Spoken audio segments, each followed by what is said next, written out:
El libro de Josué. Retrocedamos un poco y recordemos la historia hasta ahora. Dios eligió a Abraham y su familia se convirtió en el pueblo de Israel, que luego es esclavizado en Egipto. Así que a través de Moisés, Dios rescató a Israel de Egipto. Él hizo un pacto con ellos en el monte Sinaí y los llevó a través del desierto.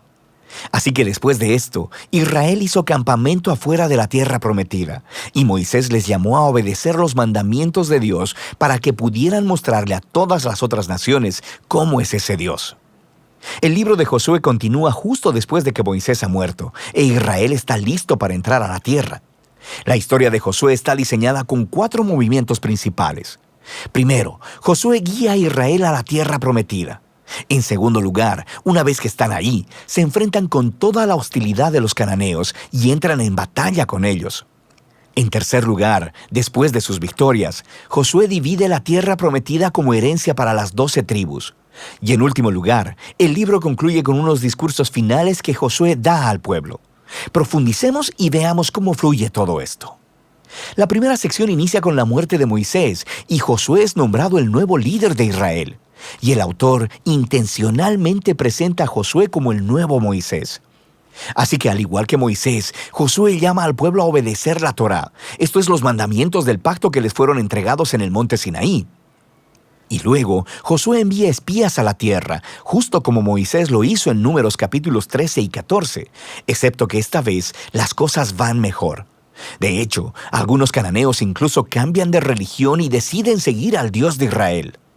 Luego, Josué lidera a todo Israel a través del río Jordán hacia la tierra prometida. Justo como el mar se abrió para Moisés en el Éxodo, aquí también se abre el río Jordán y los sacerdotes llevan el arca del pacto a través de él, guiando a todo Israel. Ahora, en el capítulo 5, la historia hace una transición. El pueblo mira hacia atrás y examina sus raíces como el pueblo del pacto de Dios. Así que la nueva generación es circuncidada y celebra su primera Pascua en la tierra. Luego, ellos se preparan para seguir hacia adelante. Y Josué tiene un extraño encuentro con un misterioso guerrero, quien resulta ser el ángel capitán del ejército de Dios. Y Josué le pregunta, ¿eres de los nuestros o de nuestros enemigos? Y el guerrero le responde, de ninguno de los dos. Lo que nos muestra que la verdadera pregunta es si Josué estaba del bando de Dios. Esto deja claro que esta historia no se trata de Israel contra los cananeos. Más bien, esta es la batalla de Dios contra los cananeos, en la cual Israel va a jugar el rol de espectador o en ocasiones de participantes en el plan de Dios, lo que nos lleva a la siguiente sección. Encontramos historias acerca de todos estos conflictos que Israel tuvo con diferentes grupos cananeos, y la primera parte cuenta en detalle la historia de 2 batallas.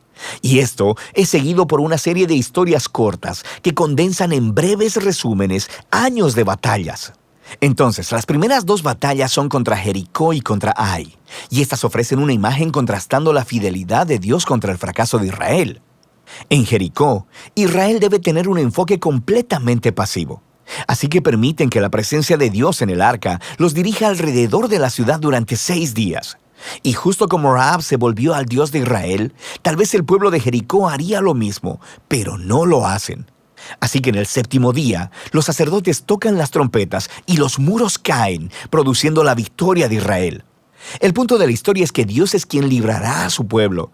Israel solo necesita confiar y esperar.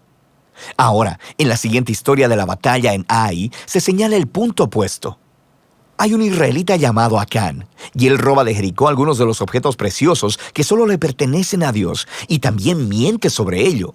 Esto es algo bastante absurdo después de lo que Dios acaba de hacer por Israel.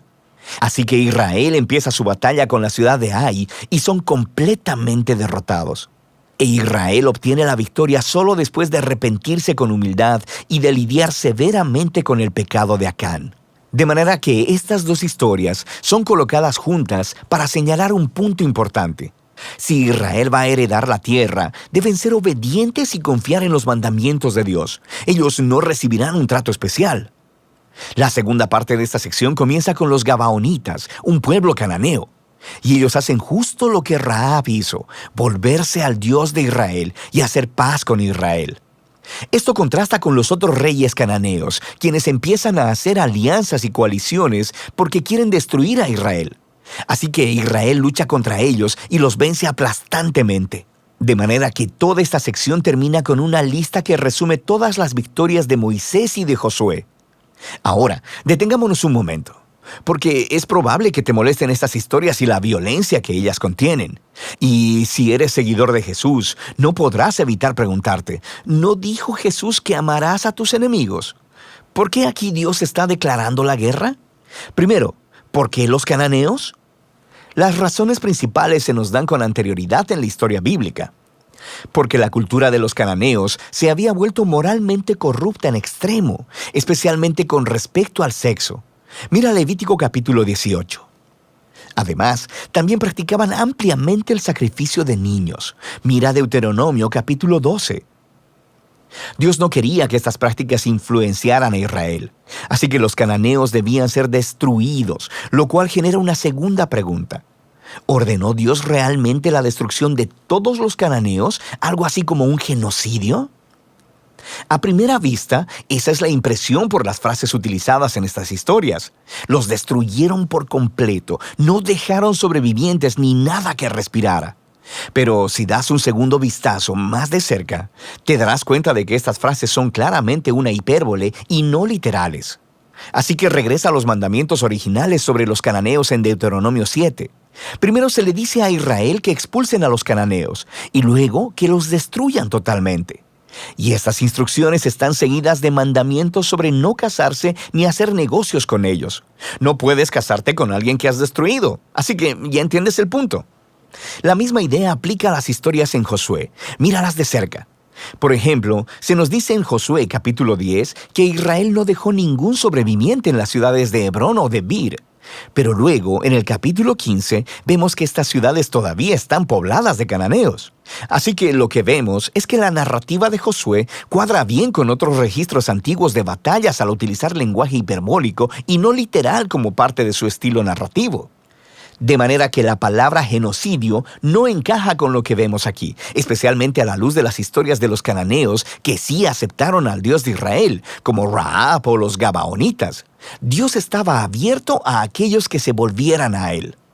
Una última cosa que debemos considerar es que estas historias marcan un momento único en la historia de Israel. Estas batallas estaban limitadas a un puñado de pueblos viviendo en la tierra de Canaán. Con todas las demás naciones, Israel estaba llamado por Dios a buscar la paz. Mira Deuteronomio capítulo 20. Así que el propósito de estas historias de batalla nunca es decirle al lector que vaya a ejercer violencia en el nombre de Dios. Más bien, estas historias muestran a Dios llevando su justicia sobre la maldad humana en un momento especial de la historia y de cómo Él libró a Israel de ser aniquilado por los cananeos. Ahora, regresemos al diseño del libro. Después de años de batallas, vemos a un envejecido Josué y quien empieza a dividir la tierra entre las 12 tribus de Israel. Y la mayor parte de esta sección es una lista de fronteras. Y seamos honestos, es un poco aburrida. Es como leer un mapa que no tiene imágenes. Pero para los israelitas, estas listas eran muy importantes. Este era el cumplimiento de las antiguas promesas de Dios a Abraham, de que sus descendientes heredarían la tierra prometida. Así que ahora todo estaba sucediendo hasta el mínimo detalle, lo que nos lleva a la sección final. Josué da 2 discursos al pueblo. Son muy similares a los discursos finales de Moisés en Deuteronomio. Josué les recuerda sobre la generosidad de Dios, cómo Él los trajo a la tierra prometida y los rescató de los cananeos. Así que les llama a alejarse de los dioses cananeos y a ser fieles al pacto que hicieron. Si así lo hacen, esto los llevará a la vida y la bendición en la tierra. Pero si son infieles, Israel mismo hará que caiga sobre sí el mismo juicio divino que experimentaron los cananeos. Serán expulsados de la tierra hacia el exilio. Así que Josué deja a Israel con una decisión pendiente. ¿Qué hará Israel? Esta es la gran pregunta que surge mientras la historia termina. Y este es el libro de Josué.